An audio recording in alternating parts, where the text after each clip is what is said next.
రాష్ట్రంలో విధ్వంసం అన్నటువంటిది కొనసాగుతోంది. ఎక్కడైనా సరే చాలా చోట్ల, అంటే అన్ని చోట్ల అని చెప్పను కానీ కొన్ని చోట్ల అది అవతల ఉన్నటువంటి వాళ్ళు గతంలో చేసినటువంటి చర్యల లేకపోతే వ్యక్తిగత వైషమ్యాలో తెలియదు కానీ ఇంకొకటి పార్టీపరమైనటువంటి ఫీలింగ్స్ పీక్ స్టేజ్కి చేరిపోయినాయి. తమిళనాడులో కూడా లేనటువంటి సంప్రదాయం. తమిళనాడులో ఒక పార్టీ అధికారంలోకి వచ్చాక దిగిపోయాక అధికారుల మార్పులు ఇవి జరుగుతాయి కానీ కొట్టుకోవడాలు తక్కువ. కానీ బీహార్లో లేకపోతే ఉత్తరప్రదేశ్ లాంటి చోట్ల జరుగుతాయని విన్నాం. ఇప్పుడు ఆంధ్రప్రదేశ్లో అదే జరుగుతుంది.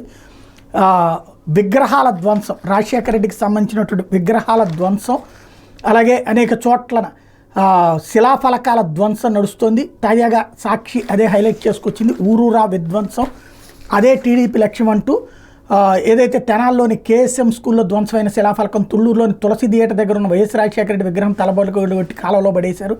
సంకురాత్రిపాడులో సచివాలయం మీద బోర్డులు ధ్వంసం చేసి జెండాలు కట్టారు. అట్లాగే ఖమ్మంపల్లిలో వెల్నెస్ సెంటర్ ఏర్పాటు చేసినటువంటి బోర్డుని ధ్వంసం చేశారు.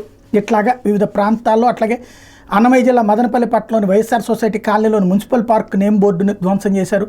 సంకురాత్రిపాడులో ట్రాక్టర్తో సచివాలయం దగ్గర దిమ్మ ధ్వంసం చేశారు. తుళ్ళూరులో వైఎస్ విగ్రహానికి టీడీపీ కండువా కప్పి చేతిలో జనసేన జెండా పెట్టారు. ఇది ఓవరాల్గా విజువల్స్ని చూపెడుతున్నారు. మరోవైపున శ్రీకాళహస్తిలో వాలంటీర్ల మీద దాడి, వాగివేడులో టీడీపీ నాయకులు బుధవారం అర్ధరాత్రి 2 వాలంటీర్ల ఇళ్ల మీద దాడులకు పాల్పడ్డారన్నట్టుంది. మరొక వైపున పలు చోట్ల ధ్వంసాలు జరిగినాయి అన్నటువంటిది. అలాగే తాజాగా పెదకూరపాడు మండలంలో గారపాడు, ఖమ్మంపాడు గ్రామాల్లోని ఎస్సీ కాలనీలో ఇళ్ల మీద దాడులు చేశారు. ఈ ఘటనలో పలువురికి స్వల్ప గాయాలయ్యాయి. హుస్సేన్ నగరం సచివాలయం మీద దాడి చేసి ఫర్నిచర్ ధ్వంసం చేశారు.